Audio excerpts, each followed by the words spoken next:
we've done all the other feasts. We've talked about the principles behind them. We've talked about the symbols behind them. We've talked about the sacrifices associated. Just to quickly run through again, we started off with Passover over there in verse 4. Passover very tightly associated with Feast of Unleavened Bread. It is the feast celebrating the fact that God didn't kill us, specifically the Jews, for us the symbol of Christ. It's the celebration of the fact that we were not killed, someone else was killed in our stead.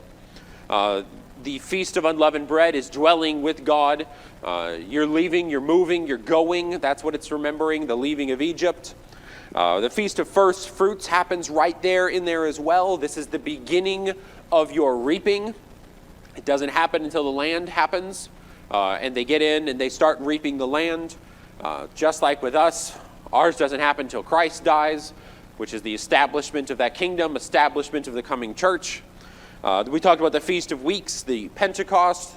That happens as well. This is the first big reaping. They've done the small one. That was the Feast of First Fruits. This is the first major one, where a lot of the ground has been reaped. And so we think about that symbol for us, that Pentecost is the first when God began to really start reaping in souls. The church is established. Massive amounts of Christians are converted right there at the beginning of the book of Acts. There's a reason that those stories are lumped together. It's to match Pentecost and what happens there. We talk about the Feast of Trumpets. First day of the 7th month. Something huge is going to happen in this month. And so everywhere throughout the land, you're to blow trumpets. You're to have a rest day to get ready for this. The things are coming. For us, you can even think of this as like a John the Baptist moment. Hey, get ready. Like, he's coming to get ready. And then we have Day of Atonement, the day when the sins are atoned for, the day when the sins are confessed, the day when the scapegoat is sent out of the camp. And so for the ancient Jews, this was the day when their sins are moved away from them. So moved out of the camp, moved away, they're gone. God remembers them no more. That's the Jewish perspective here. We think about us as well. We think about that as the day that our sins are taken away. Christ has removed them. He is our scapegoat. But when we pair this one, trumpets, atonement, and booths together, we get a very end of time perspective. So the first ones all very strongly anchor in the New Testament. You can find them. The Passover is crucifixion, celebration of the beginning of Christianity coming in there with first fruits, that Christ is the first fruit to rise from the dead. Pentecost is right there. We can see it in the book of Acts. But when we get to trumpets and Day of Atonement and Feast of Booths, yeah, we still see that in Christ. Like, it's super easy. Nobody has to really stretch any muscles to figure that one out. But you can also look at it as end of time. When we talk about, Paul talks about what will happen on Judgment Day, he talks about trumpets will sound, and then the scapegoat returns. Jesus comes back again, and he brings everyone to where they're going to go. All sins will be made accounted for. You will have to give an accounting before the Lord. Judgment will now occur. So it's like the reversal of Day of Atonement, which leads us to Feast of Booths. So for the ancient Jews and for us as well, this is the huge celebration. Because this is the day, on the 15th day of the 7th month, 5 days after your sins have been taken away from you and removed from out of the camp, you're clean. You're holy. Let's celebrate it. That's its whole purpose right there, is to celebrate it. So let's read it. Leviticus 23:33. The Lord said to Moses, saying, "Speak to the people of Israel, saying, on the 15th day of the 7th month, for 7 days is the Feast of Booths to the Lord. On the first day shall be a holy convocation. You shall not do any ordinary work. For 7 days you shall present food offerings to the Lord. On the 8th day you shall hold a holy convocation and present a food offering to the Lord. It is a solemn assembly. You shall not do any ordinary work." So we have the general principle. This is what it looks like. It's an 8-day festival. You're all together. You're doing a holy convocation on the first day. You're a holy convocation on the last day, which means this is a holy assemble. It is a day that you're supposed to be together and with the Lord. It is a solemn assembly. It's not just a couple of hours. This is an all-day event. And in the middle, you're going to do a whole bunch of stuff. For 7 days, you present food offerings to the Lord. The 8th day is a holy convocation. The first day is a holy convocation. So in the middle, you're going to do things. Any comments before we get into the specifics of verse 37 through following? Okay. 37. These are the appointed feasts of the Lord, which you shall proclaim as times of holy convocation for presenting to the Lord food offerings and burnt offerings and grain offerings and sacrifices and drink offerings, each on its proper day, besides the Lord's Sabbath and besides your gifts, besides all your vow offerings and besides all your freewill offerings, which you give to the Lord. So, general summation right there. Then he goes back to his discussion. On the 15th day of the 7th month, when you have gathered in the produce of the land, you shall celebrate the feast of the Lord 7 days. So we have a timetable here. When do they start celebrating the Feast of Booths? What does it say? Just from that one verse. When do they start? Okay, that's answer number one. What's answer number two? When you've gathered in. Which by necessity means that this doesn't happen until you're in the land. Because you're not reaping. It's the same problem they had over there with the Feast of First Fruits. You can't have a first fruit if you have no fruit. They're not growing things. They're in the wilderness. They're wandering. They're literally still living in the booths, the tabernacles, the tents that they're about to make to remind them of living in these things. So they can't do it. Like, you can't be reminded about the thing you're currently doing. We remembered the Alamo after, not during, right? Remember the Alamo before, it didn't mean anything. So that's what we're talking about here. It can't happen until they're in the land. It can't happen. So you've still got a Day of Atonement, but you don't have a full celebration yet because you're already there with God. Throughout Scriptures, when it talks about living with God, it uses wilderness as its terminology. Even in Revelation, when it tries to describe God rescuing God's people, it says that the woman gives birth and the child goes and lives in the wilderness. Okay, that doesn't make any sense. Why would you put a baby in the wilderness? Because that's where God is. That's where he dwells. And that's what the Feast of Booths is to remind them of being with God all the time. Not just occasionally, but all of the time. And so that's how they're starting. They're in the land. They're remembering the time when they could look at the tabernacle and there was the massive flame or the massive cloud over it at all times. That goes away once they get in the land. They don't need to move anymore. It vanishes. So verse 40. After the first day is a solemn rest, it says, and the 8th day is a solemn rest, and you shall take on the first day the fruit of splendid trees, branches of palm trees, boughs of leafy trees, willows of the brook. You shall rejoice before the Lord your God 7 days. You shall celebrate it as a feast to the Lord for 7 days in the year. It is a statute throughout your generations. You shall celebrate it in the 7th month. You shall dwell in booths for 7 days. All native Israelites shall dwell in booths, that your generations may know that I made the people of Israel dwell in booths when I brought them out of the land of Egypt. I am the Lord your God. Thus Moses declared to the people of Israel the appointed feasts of the Lord. So, Feast of Booths here. It's to be a celebration. On the first day, you all go out and you get all of the flowering and growing and green things, and you bring them back in and you make for yourself a home. A home not made by humans, a home made by God, because you're living with God. So you make it of God-made things. You make it of the fruits of the trees, the branches, the boughs, the willows of the brook. You bring those things in together, and you decorate your life with that. Now, whether that means entirely made of this or decorating your booth, your tent with it, is a scholarly argument. They make good arguments on both sides. I don't care. I'm not going to get into which one. But the point is, you're celebrating in nature. You're celebrating with God. You're decorating everything around you with a garden-esque design. What is that to remind you of? Well, it reminds them of living in the wilderness. But when we talk about a bunch of godly people living in a garden, what does that make you think of? I see nodding, but no brave people. What does it make you think of? It makes you think of Eden. It makes you think of a time in our history when two godly people lived in a garden with God. And that was it. End of story. And we know there's more, but that's the image. But when we describe the afterlife, When we describe God's home in the Old Testament, when we describe going to be with God even today, do we not frequently use garden images? Flowering things, growing things, green things, water everywhere in a good way. Those are the images we use. So think about what they've done. They've gotten together, they've gone out onto fields so that they could build these tents, right? You can't do it in the city because in the city there's called houses and they're in the way. So you have to go out. And as you look out, all you see is growing and green and flowery amongst the people of God. And they're living there amongst the growing and green and flowery things.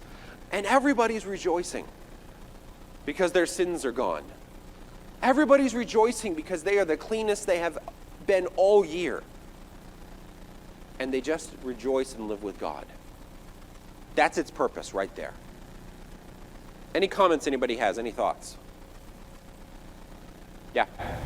It seems to me that once they went into the land under Joshua, that's the last time they celebrated the Feast of Booths for 1,000 years until Nehemiah restored the law, Ezra and Nehemiah. And yep. so there they got back in the booths. It had been the first time since Joshua they had done that. And that's amazing to me that God's law has been on the books. They knew about it, and they've not done it for 1,000 years. Yes. And whether that means original Joshua or a different Joshua, they argue about, but I think it's probably original Joshua. But you're right. So many of these things they leave off. Like Year of Jubilee, they don't celebrate. Even though it's right here in Leviticus, they don't do it since him. Yeah? Any other thoughts? Oh, Year of Jubilee? Yeah. Even this is a big sacrifice. Yeah. Nobody wants to do that. They don't mind when they were conquering the land, but once, this is my grandfather's house, I'm not going to give it up. I'm like, no. Yeah. All right. So think of our symbol. We've talked about their symbol. They're remembering living with God in the wilderness. They're supposed to be thinking and reorienting themselves back towards God. But look at those three: trumpets, atonement, and booths, or tabernacles, maybe on your translation. God blows the trumpets. God calls us to atone. God calls us to make justification for ourselves. God calls our sins into account. That day of atonement there, we stand before the judgment seat of Christ. And then we live with God. End of feasts. So for us, our goal is to live in the booths. That's what we're hoping for, is to live in a place surrounded by only things that God made, not man made, and fully living off of him, celebrating it daily with the other people who just want to live with God. That's our goal. So those are the feasts. Anybody got any thoughts on them before we start talking about other things? Cool. Chapter 25. We're going to skip over 24 for now. If we got time at the end, we'll do it. I don't think we're going to have time at the end because the Year of Jubilee chapter is like 60 verses or something, 55 verses. Like, it was just, that's all we're going to get is Sabbath years and Year of Jubilee.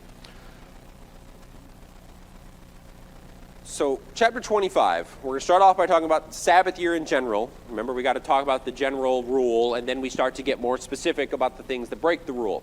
Year of Jubilee is a breaking of the rule. We'll see that as we go along. So let's go ahead and start reading. Chapter 25, verse 1. The Lord said to Moses on Mount Sinai, he said, "Speak to the people of Israel and say to them, when you come into the land that I give you, the land shall keep a Sabbath to the Lord. For 6 years you shall sow your field, for 6 years you shall prune your vineyard, and gather in its fruits.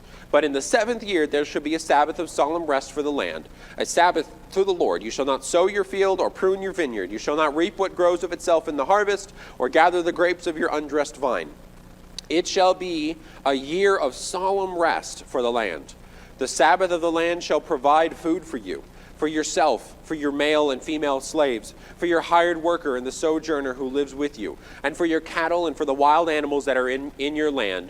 All its field shall be, or all its yield shall be your food." We'll stop there. So this is the general principle. God says when you come into the land, you can sow for 6 years. You can reap for 6 years. Make the land do what you can make it do. That's his goal. But on the 7th year, you're not going to do this. On the 7th year, you do no reaping and no sowing of the land. You just eat daily off of what is growing. That's it. So you can't go out and reap everything off of the vineyard. You can't go out and reap the entirety of the wheat or barley harvests. You can't do that. You just eat what grows naturally. This is going to require some different kind of work, isn't it? So you're not laying up food. You're not storing up food. If your livelihood is based in selling food to other people, you've got to be prepared for that. So you're not bringing in like an income in that regard. You're still eating, sure, but not an income coming in. For an entire year you do this so that the land can rest. And we can talk about agriculture. We can talk about how nice it is to let lands rest and blah, blah, blah, blah, blah, blah, blah. Sure, I think God put that in here. I'll admit it, like, that's fine. But that's not really why we're talking about it in Leviticus. Like, this is not God giving great agricultural comments to the children of Israel so that they become great farmers. That's not why it's here. This is a spiritual moment. So what kind of spiritual lesson is God trying to teach the people of Israel by making them rest on the 7th year? I'll wait.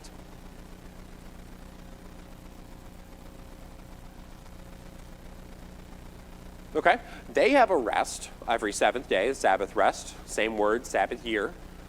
The land doesn't rest as often, but they still get one every 7. Okay. What else? Makes them very dependent on God. Yes? That he will provide. Those two comments, I think you guys are on it. The land does need a rest. You need a rest. God put that in there. The land is reorienting to God. You reorient to God. That's 7th day. That was the purpose behind those. But you need to learn to rely on him. You're in the land. This is the land that God frequently through the wandering years describes as flowing with milk and honey. This is a land, when you get into it, is going to just pop and give you everything that you want.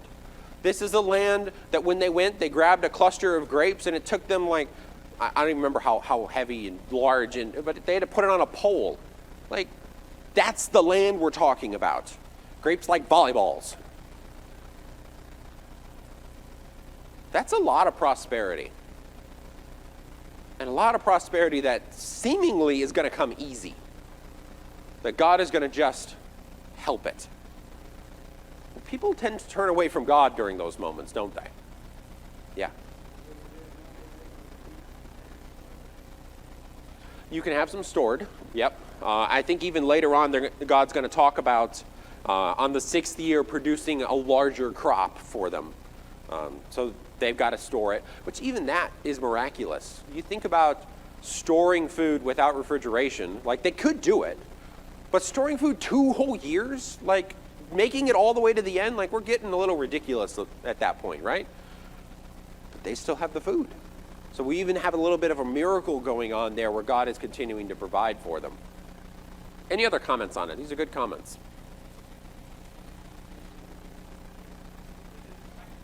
Here, so they quit observing it. They had to give up their slaves and their land that they had bought. On year of Jubilee they did, yeah. Yeah. I love the way you said that, though. They didn't like it, so they stopped doing it. Because that's exactly right. Like, it takes a massive amount of faith to not prepare for a whole year. Like, to not go out and reap, to not go out and harvest, to not go tend your fields, to not go prune them back, and trust that a whole year later, your fields are going to be in shape to produce again. That's a lot of faith. That's a lot of faith that your kids are not going to die of starvation. That's a lot of faith that an invasion is not going to happen and burn everything to the ground, and then you're left with nothing. Like, this is more than just growing things. You have to trust that God is going to fully provide and protect for you. All right, let's talk about year of Jubilee. Sabbath year happens every 7. It says in verse 8, you shall count 7 weeks of years, 7 times 7, so that the time of the 7th year or 7 weeks of years, you shall have 49 years. Then you shall sound the holy trumpet on the 10th day of the 7th month. On the day of atonement, you shall sound the trumpet throughout all of your land. You shall consecrate the 50th year and proclaim liberty throughout the land to all its inhabitants. It shall be a jubilee for you, when each of you shall return to his property, and each of you shall return to his clan. That 50th year shall be a jubilee for you. In it you shall neither sow nor reap what grows of itself, nor gather the grapes from the undressed vine, for it is a jubilee. It shall be holy to you. You may eat the produce of the field. Okay, let's talk about this. This is your principle of the year of Jubilee. 49 years, it's normal. Every 7th year you take your break. You don't do the reaping and the harvesting of the land. What that references is agriculture. Like, you can still go into your vineyard and eat of it. Like, that's allowed. You just can't reap it. There's a difference there. It's the work concept, right? So, on the 49th year, what day of the year do they announce the next year of Jubilee?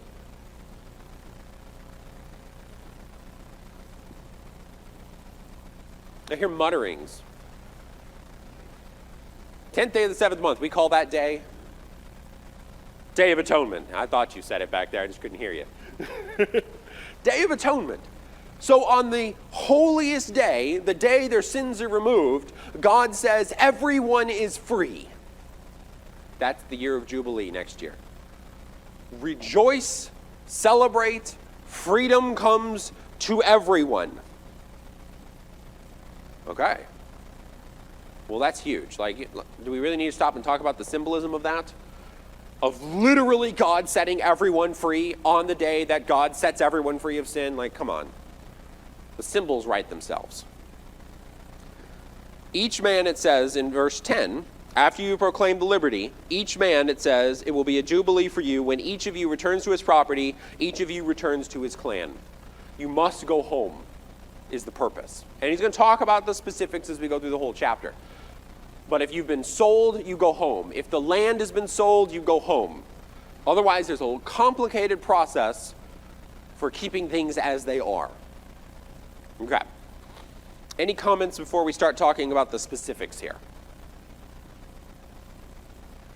All right.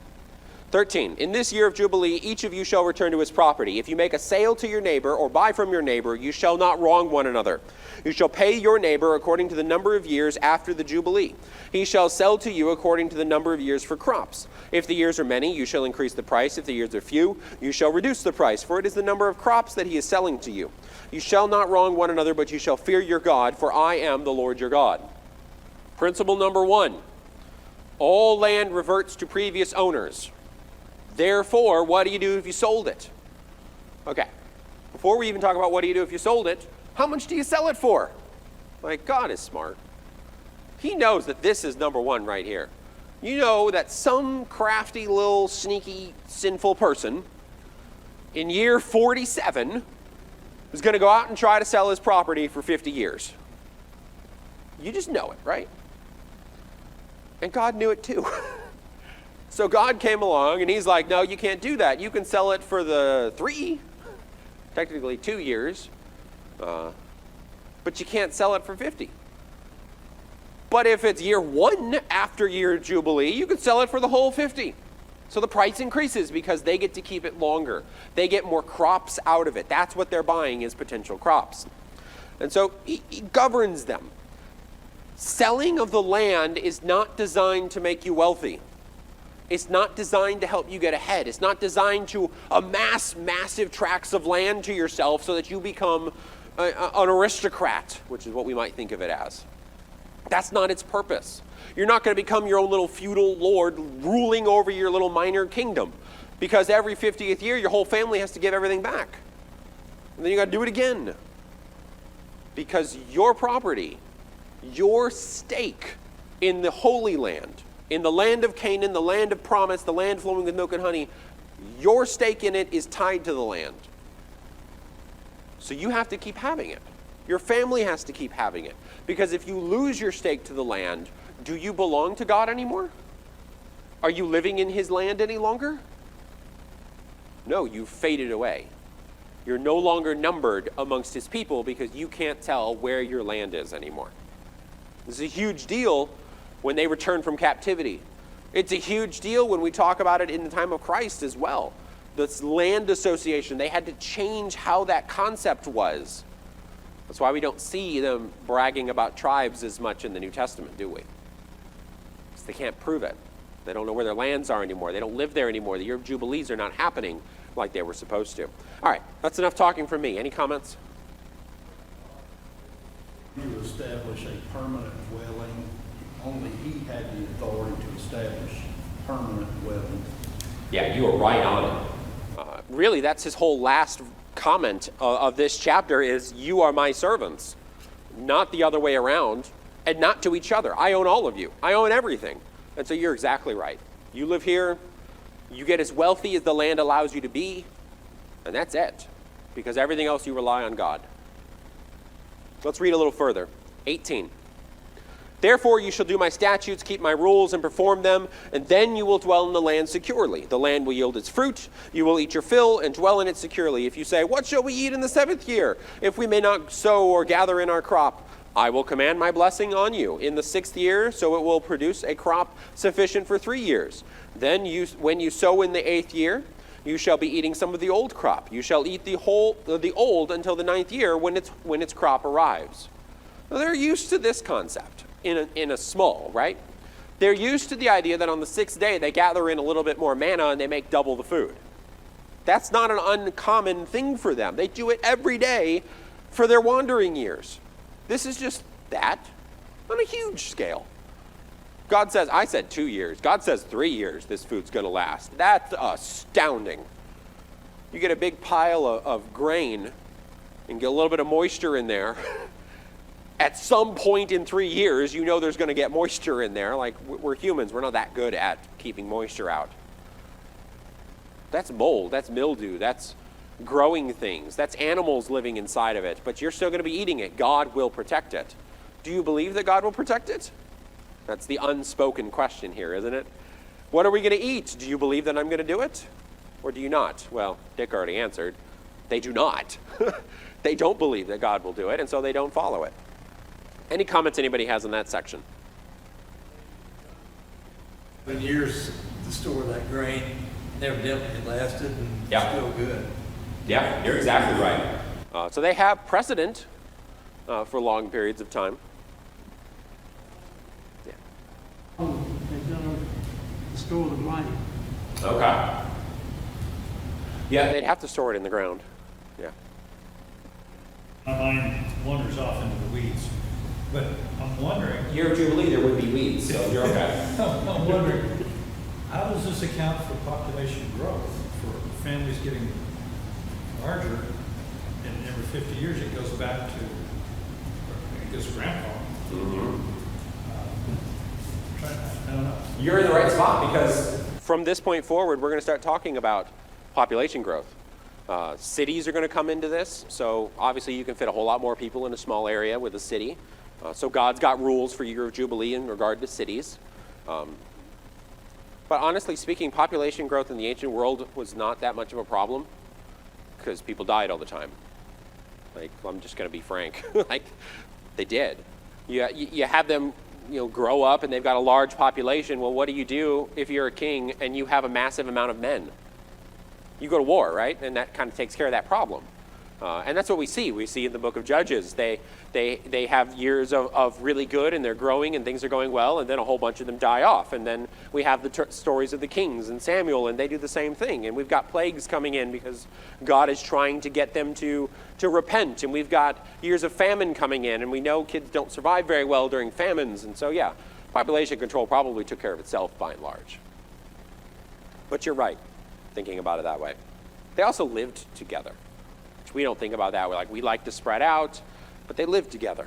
They built complexes of homes rather than how, if we did it, we would have to have acres and acres and acres because you're not living next to me. We're going to have some space between us. Okay, let's go further. 23. I'm really rambly today. You guys notice that? I guess I'm just excited. The land shall not be sold in perpetuity, for the land is mine. You are strangers and sojourners with me. And in all the country you possess, you shall allow a redemption of the land. So, general principles right there. The land is God's. Tough. You don't own it. You're allowed to rent it out. That's kind of the perspective. But God has given it to you. It's got to always go back to you. What do you do if you sell it? 25. If your brother becomes poor and sells part of his property, then his nearest redeemer shall come and redeem what his brother has sold. If a man has no one to redeem it, and then himself becomes prosperous and finds sufficient means to redeem it, let him calculate the years since he sold it, pay back the balance to the man to whom he sold it, and then return to his property. But if he does not have sufficient means to recover it, then what he sold shall remain in the hand of the buyer until the year of Jubilee. In the Jubilee, it shall be released, he shall return to his property. All right, principle number 1. I don't have enough of money to do anything with this land. It would help me to sell the land. You live on the land. You do all the stuff to the land, and I'm just going to go live in a city somewhere and make my money that way.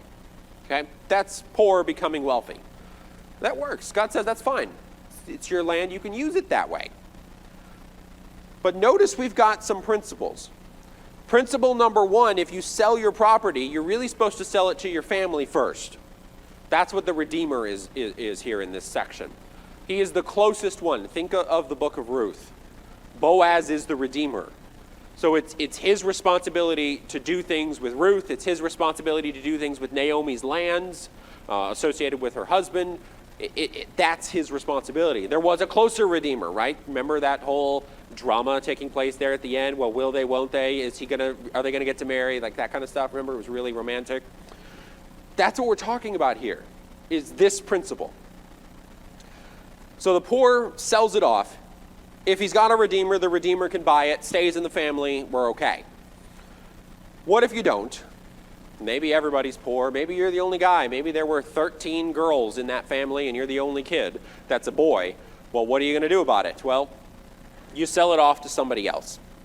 If you become wealthy enough, any point in that time, year of Jubilee to year of Jubilee, selling point to year of Jubilee. If you become wealthy enough at any point, you can go back and buy back your land. That's the principle God establishes. There is no such thing as permanent property unless God gave it to you.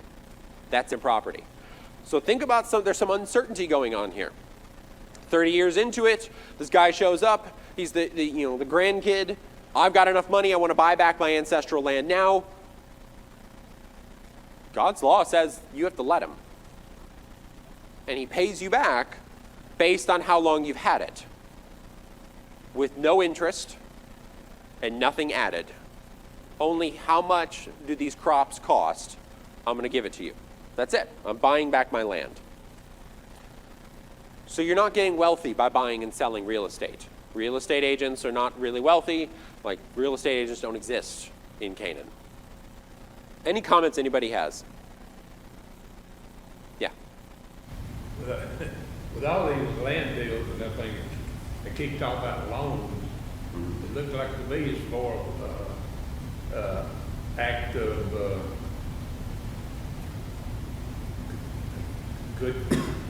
good act. Yeah, it's a Or kindness. gift or something like that. Yeah.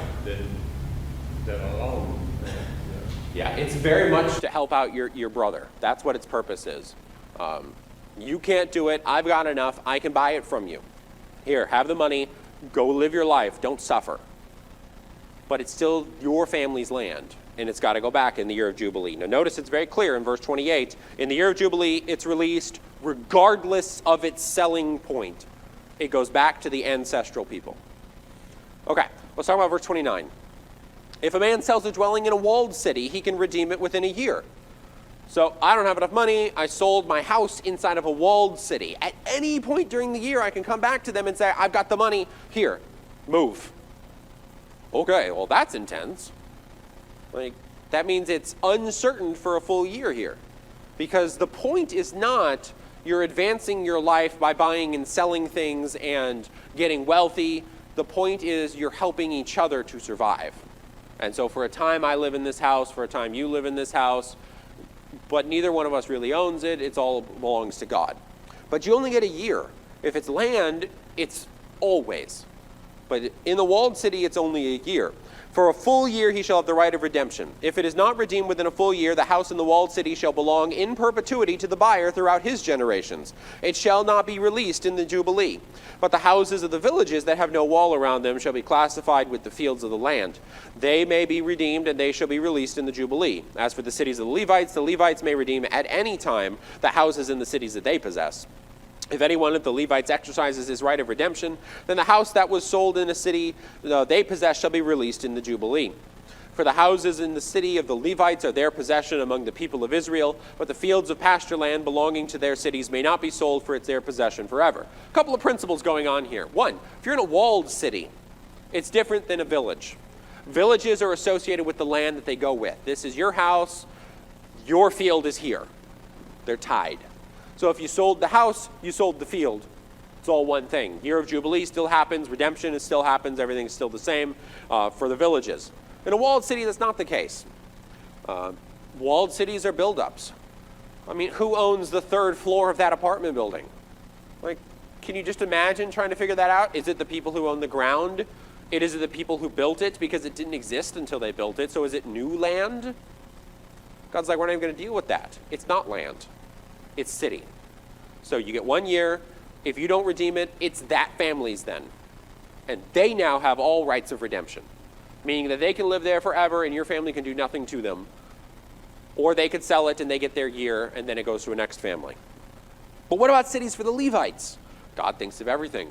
What happens if I go and I live in a Levitical city and I'm just Zebulun and I'm going to live there and I'm going to buy and sell my trades and I'm going to have a great time, and what do I do then? Well, if at any point the Levites exercise the right of redemption, any of them, it doesn't matter if they were associated with that house, it doesn't matter if they've ever even lived on that land that that house is built on. It's just if one of the Levites comes along, because they already have right of redemption, because it's their city. And you are the foreigner. So notice, it's a Levite to a foreigner. Not foreigner as in, different nation, but foreigner as in different tribe. You have no rights of redemption in that city. Only a Levite does. But when is it released? Verse 33. A Levite comes, he exercises the right of redemption. At what point is that house then released from the possessor? What does it say? In the year of Jubilee. So that's different. If you come and you buy a house in Benjamin and it's just a Benjamin city, you buy your house, you live in it, like it's yours. But if a Levite comes and repossesses that house that is in a walled city belonging to the Levites, it is not released until year of Jubilee. So he can't just come in one day and be like super rude and say, get out. Like, he can't do that. Everything is built on that Jubilee because it's not really his. They just need more space. That's the thinking. There's too many Levites. They need more space. You have to move in the year of Jubilee. The fields belonging to the Levites do not count. Around every city was a certain amount of acreage that belongs to the Levites, around every Levitical city. That belongs to them. You can't sell it. You can't trade it. You can't move it. It belongs to Levites, not just to their individual families. Any comments before we go a little further? Yeah. Too, when you think about that they would have perpetual land, because they should never actually go wanting, because their living is provided by God through the people. Yeah. So it shouldn't be that a Levite should find themselves destitute where they would need to sell their land. Yeah. Yeah, you're exactly right. They should always be taken care of. Yeah. This section here is one of the reasons why moving of boundary markers is so hateful in Scripture. Because you're not messing with your neighbor. You're messing with what God has given. And so if you go move that boundary stone, you've not wronged your neighbor like you have, but you really wronged God. God drew those boundaries, and you said, God, I'm going to do something different. So that's why it's so important those did not move. And so throughout Scriptures, we see it occasionally mentioned about how much God does not like someone who moves boundary stones. Okay, we got a few minutes left. Let's get to verse 35. If your brother becomes poor and cannot maintain himself with you, you shall support him as though he were a stranger and a sojourner, and he shall live with you. Take no interest from him or profit, but fear your God, that your brother may live beside you. You shall not lend him your money at interest, nor give him your food for profit. I am the Lord your God, who brought you out of the land of Egypt to give you the land of Canaan and to be your God. All right, general principle number 2 here. So we've got I guess number 3 technically. General principle number 1 was, what do you do if you sold land in a village? What do you do if you sell land in a walled city? What do you do if it's the person who just is super poor and has no land? Like, they're just a guy. Hospitality comes in. That's what we're talking about from verse 35 all the way down really into verse 46, is we're talking about hospitality. Hospitality is very different for them than it is for us. Hospitality for us is going to Cracker Barrel. I'm super hospitable. I even paid for part of yours. Like, that's hospitality to us. To them, it's building a whole section in your home that is fully its own thing. So that if some stranger comes through town and needs somewhere to stay, they can just walk in it. They don't even need to ask your permission to walk in it. Maybe they would, just because that seemed like, hey, I'm in your house. But they don't need to. That is being hospitable in this ancient world. So, you do this for the foreigner. Do it for the poor of your own as well. They're not going to be coming and going as much. They're not going to be traveling from point A to point B and just need somewhere to stay because you happen to be in this town. Think about some of those stories in the end of Judges of people who are just coming and showing up. Think about the story of Lot. There should have been places for them to stay in these areas when the angels came to see Lot, and when the man is traveling, I think a couple of men were traveling in the end of Judges. There should have been places for them to stay, but no one had built area for them. No one had made provision to be hospitable. No one was being godly according to Leviticus. So they build this area. The stranger comes in. He may only stay a day. He may stay a week. But if this is a poor Jew, they have nowhere else to go. They may stay there years. That's a whole different ballgame, isn't it? To talk about, you have a permanent person living in a section of your home that you have made available for strangers to be hospitable, and they never leave. And when they're hungry, where do you think they're going? They're going to walk out their front door, and they're going to come right over to your front door, and they're going to knock. I'm hungry. And it is your responsibility to continue to provide for them, because that's part of having that hospitality home, is there's always firewood. There's always some food there, so that when the stranger comes in, they're taken care of. Well, if you have to keep keeping it stocked, this is a permanent person you're keeping stocked. You do it anyways. That's what Leviticus says. You do it anyways, even though it's going to be a great cost to you. If they need money, you lend it to them with no interest, to make no profit. They may pay it back. Your Jubilee may come and they may not. They may never get the money to pay you back. That's fine. Because the purpose is to allow all of God's people to live in God's land. And that's it. That's the end. It's not to get wealthy. It's not to say you should be doing better. It's just to allow God's people to enjoy God's land. Any comments or thoughts?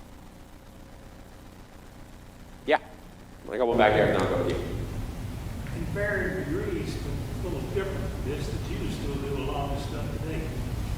Yeah. We see it a lot. I think even a southern, northern American culture is very similar to that. In the South, hospitality is different than it is in the North. But you're right. Jews will put them back in business so many times before they let them be on their own again. Yeah. Yes. Clarify something for me. I can try. I'm confused about the turning the slaves loose. If they were Hebrews, did they turn them loose every sabbatical year? I think so. We're going to talk about that a little bit down here from 39 through 46. We're going to see that. and really through the end of the chapter, we're going to get some comments on that as well. So I'm going to reserve some of my comments until God speaks, and then I'll try to clarify. Well, I guess we're out of time, so that'll be next time. That last minute snuck up on me. Okay, next time we'll finish off chapter 25. We're also going to take a look at that chapter 24, 1 through 9, and 27, 30 to 34, providing for the tabernacle sections, and then get into the section that is described as civic holiness in your class material. So chapter 19 and a little bit of chapter 20. All right, we're dismissed.